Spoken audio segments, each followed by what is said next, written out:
Protea is a Warframe. Oh, son of a bitch! Son of the intruder deflect that whole squad! Oh, really? You don't say! You think I didn't hear all that gunfire? You fuckers got all the insurance in the world!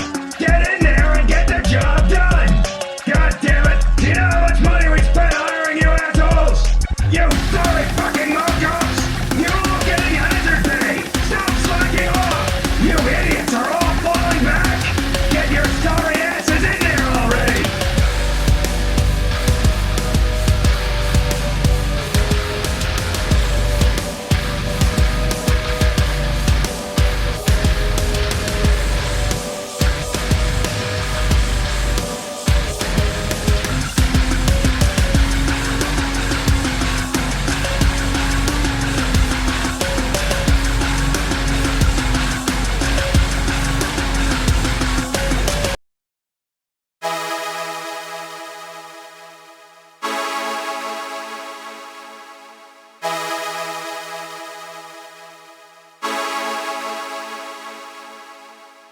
Protea is basically what you get when you mix the engineer from TF2 with a hydrogen bomb.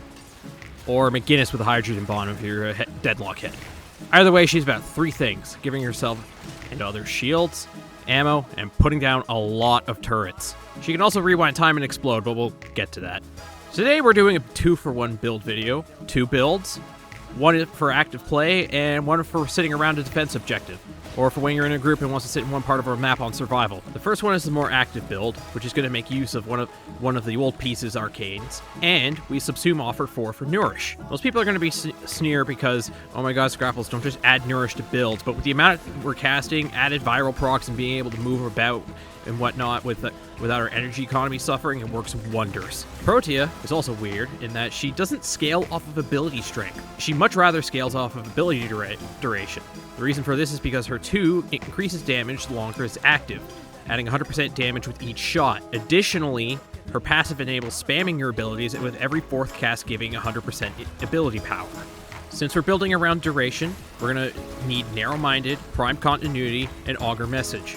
For ability power, Blind Range, Growing Power, and Power Drift. To make sure your turrets hit way further away, you're going to need Stretch and Overextended. Prime Flow is going to help us with our energy economy along with Nourish. We're going to be casting a lot, and since you're primarily dealing flame damage, you're going to want to slot in Archon Vitality. The old piece brings to us Arcane Concentration. The older versions of Protea builds would use Molt Efficiency, which requires you to have shields for it to work into weight.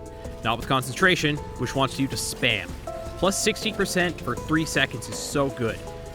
We also use Molt Augmented because it's just a no-brainer. Every kill nets you free ability power. Archon Shards. We need 3 red shards, all on ability duration. 1 blue health shard and 1 yellow casting speed shard. Even with Vitality, Protea is squishy, so we need to make sure that when she loses her shields, we have leeway to take a hit and not go down immediately. Her 1 helps us with shields, but the only health gain we have normally is her 3, and you're going to lose track of it where your dispenser is. I know I do. Xeneric is a school of choice, as with all caster frames. There's no real tower on strike synergy here. You probably get away with using Zid and Ashir for added status chance on your weapons for 30 seconds, granted, but it's better than nothing. For your pet, you want to be using anything that's going to generate you energy orbs. So my choice on screen is Deathcube Prime with Vergas Prime. Our main DPS output is going to be her turrets, and with everything combined, we get almost 11 seconds of turret uptime, 90% dispenser uptime, and 95-second Nourish duration. According to Underframe, you're getting about 32,000 damage per second, but you need to remember heat damage strips armor when it procs, stuns most units, so that's less bullets and damage coming your way. Indefinite damage tracking in crowds, which allows you to mow them down easily with your weapons. Her 2 also does infinite pierce, so it's great on mission with tile sets and with a lot of enemy density. Speaking of weapons, you can basically use Protea as like a hybrid caster and gun frame. This part's kind of getting into theory crafting, but at the time of recording, the Nightwave is Time Tempest, which has a Velox mod called Velox Conclusion. The mod states, on hit, grants 0.6 ability strength up to 60%, which means 60% ability strength when you hold down mouse 1. Right now I can't say if this mod is at all worth it, but seeing as Protea has ammo efficiency bonus for using Velox as it's one of her signature weapons, it might be potent. Combine this with a glaive like Falcor, you got a room clearing machine with turrets, razors, and virus-infused Velox bullets. But since it's not out yet, your secondary choice is up to you. Anything with an Archgunning is usually your best bet. I'm a fan of using this funny new core that stuns and melts everything in front of you. Microwave go. Your primary is up to you. So I use my funny AX52 because with our guaranteed Nourish viral procs, it does way more damage with the biotic rounds mod. I genuinely hope they add it to the Nightwave store rotation soon because I rarely see it there. If you don't have the mod, anything with an Archgunning for added crowd control, or whatever you're comfortable with built out. You're getting free viral Nourish, so you're going to get a lot of damage out of it with your abilities anyway. Now here's another thing about Protea. Her 3 drops ammo packs. These aren't just your normal primary and secondary ammo packs, they're universal ammo packs. What does that mean? You get to have 100% uptime on arc guns. These ammo packs don't reduce the cooldown, but once it's out, you can keep it out indefinitely. With the arc gun update and arc guns allowing you to have both primary and secondary arcanes on them, you get so much more value out of them. On screen is my go-to Kuva Grattler, which is not that well built out because since the update, I have no arc gun mods.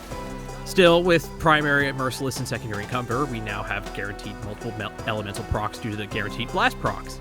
You could probably find a better arc gun build with this, but with how Protea 3s work, it's worth keeping in mind, especially for the second build we're about to show.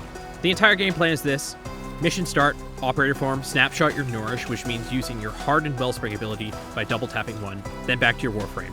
I failed to mention Hardened Wellspring before in the other videos, I apologize. This does wonders for your Nourish and adds more duration to it. Anyways, you throw down your shield drones by holding 1, run through it to get your 1700 shields. Now, after this is basically just random bullshit go. You're going to want to spam your grenades, turrets, and dispenser as you run around.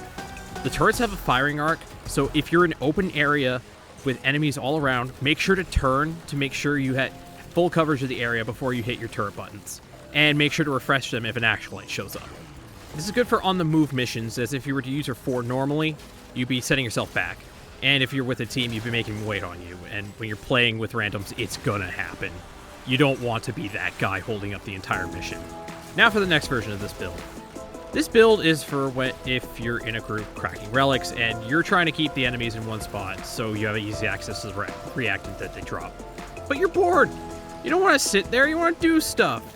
But you don't want to run back every 30 seconds to grab ammo. And since we're going to be anchored to one spot, we can do what I would like to call the funny.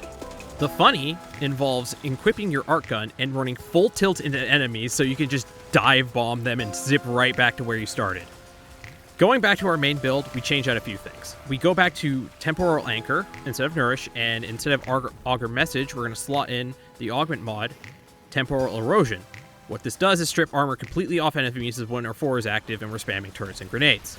Since we're going to be more stationary in this build, around an objective, or sitting in a room for survival, instead of Arcane Concentration, we use Arcane Energize, since you're going to be hugging your dispenser anyway. You lose out on duration with this, but with how defense tiles are and survival maps are, you're going to want to be semi-close with the group anyways. With your 4 active, any abilities you cast will be refunded energy-wise when you hit it again. And with the armor strip with Temporal Erosion, Infinite Pierce Through, Arc Gun damage, you can stage dive a group for 5 million damage, then zip right back. Would I take this build to level cap? No. Can it do Temporal and Deep Archimedia with the team? Probably if you're doing a lot of defense-oriented stuff. Is it good for farming? Yes, if stationary. I would caution you greatly before using the second build on a running gun mission, like Exterminator Rescue. Either way, for general play, I would definitely use Nourish build over the Implosion build.